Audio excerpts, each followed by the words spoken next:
Малко демонстрация. От тук съм взел материала, тази дупка. Една кофа. Улеят съм го заложил. Доколкото виждам, около 1-2 см е водата.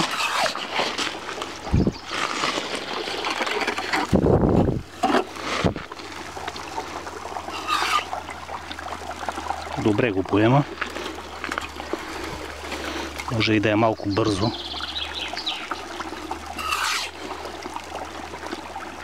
Но все пак само го отмива.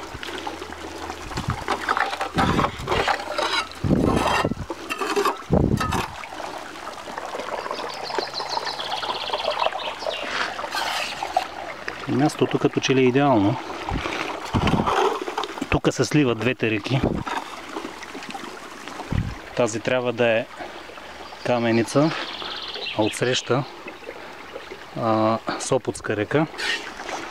Стават вече едно цяло Каменица после, широка и бавно течаща.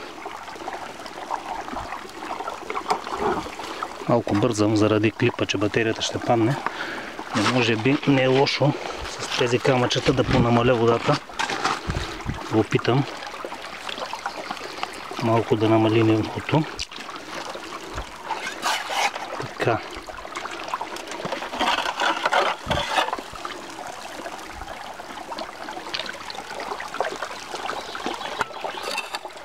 Трябва така да се помага леко, защото падна бързината на водата. Но според мен отмива нормално. Значи, проба не съм правил, взимам на сляпо. Тук виждам, че е нещо като вътрешен завой. Малко преди вливането, 10 метра преди сливането на двете реки. Пък каквото излезе, то ще се покаже.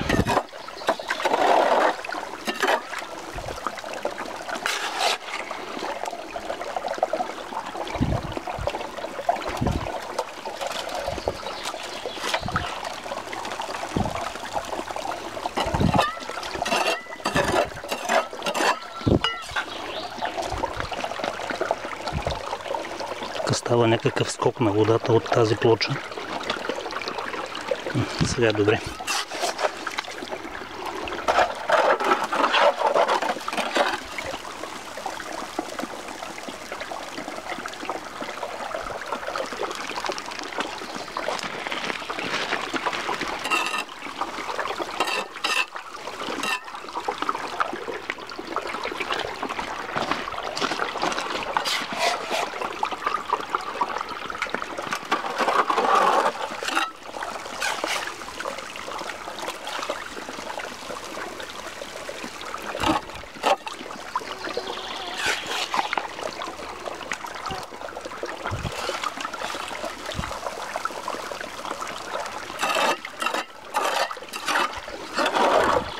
Супер е.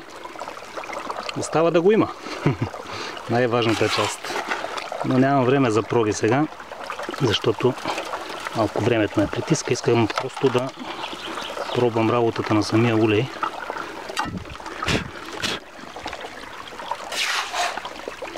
Толкова за сега спирам, защото батерията ще падне. После мога да направя още някой клипче.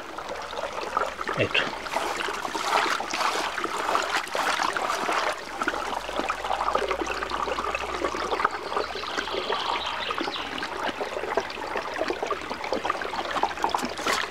Готово. Сега стоп.